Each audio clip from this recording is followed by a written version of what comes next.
Welcome to Kenton's videos. Enjoy the video.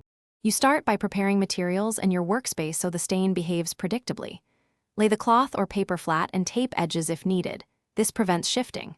Mix dye to the recommended strength. For fabric, dilute 10-20% so the palm leaves texture without bleeding.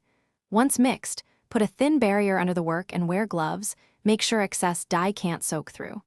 This step sets the conditions so the palm print transfers cleanly and dries evenly. Now you'll transfer the palm print.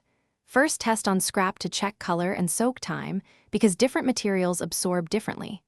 Once satisfied, apply dye to your palm evenly. Use a sponge or brush and blot excess so it won't drip.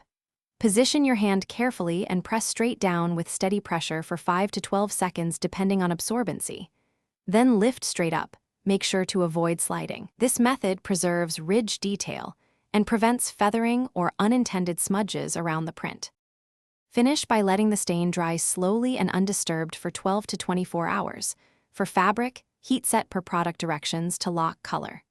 Once dry, consider sealing with a clear spray or fabric fixative to increase durability and prevent rubbing off.